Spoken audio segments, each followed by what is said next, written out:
Selama periode 2009 hingga 2023, Menteri Keuangan mendapat laporan transaksi janggal senilai 3,3 triliun yang berkaitan langsung dengan pegawai Kementerian Keuangan.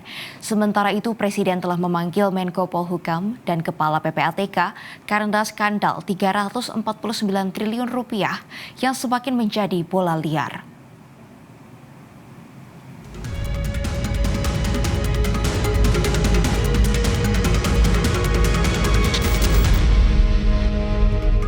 Duduk perkara seberapa besar transaksi janggal yang berhubungan langsung dengan pegawai Kementerian Keuangan semakin jelas. Selama periode 2009 hingga 2023, Kementerian Keuangan mengatakan ada transaksi janggal 3,3 triliun rupiah yang berhubungan langsung dengan pegawai Kementerian Keuangan. Hal ini disampaikan Menteri Keuangan Sri Mulyani dalam rapat dengan Komisi 11 DPR RI kemarin.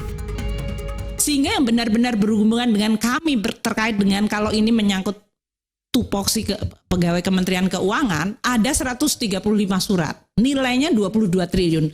Bahkan 22 triliun ini Bapak dan Ibu sekalian, 18,7 triliun itu juga menyangkut transaksi korporasi yang nggak ada hubungan dengan Kementerian Keuangan. Nanti kami akan lihat beberapa contohnya supaya. Jadi yang benar-benar nanti berhubungan dengan pegawai Kementerian Keuangan itu 3,3 triliun. Nilai 3,3 triliun yang berhubungan dengan pegawai Kementerian Keuangan ini merupakan bagian dari laporan PPATK. PPATK menyebut bahwa dalam 14 tahun terakhir diduga ada 349 triliun transaksi mencurigakan yang berkaitan dengan tupoksi Kementerian Keuangan, berkaitan dengan ekspor impor dan pajak. Ini yang kami akan sampaikan kepada Bapak Ibu sekalian mengenai konstruksi dari beberapa informasi yang bisa di-share karena tidak menyangkut kerahasiaan dalam hal ini. Kami jelaskan yang ini 253, terutama yang paling besar di 253 ini karena kemudian saya lihat semuanya, yang paling besar itu 189 triliun di satu surat. Satu single surat ada 189 triliun. Itu sangat besar. Maka kami melihat apa itu. Nah, jadi 253 triliun adalah sebetulnya transaksi dari korporasi. Sejak Mahfud MD melepaskan isu transaksi janggal ini, harus diakui telah menaikkan tensi politik. Misalnya saja Komisi 3 DPR yang mempersoalkan kewenangan Mahfud dan PPATK menyampaikan informasi kepada publik, hingga tudingan ada aksi politik menjegal Menteri Keuangan.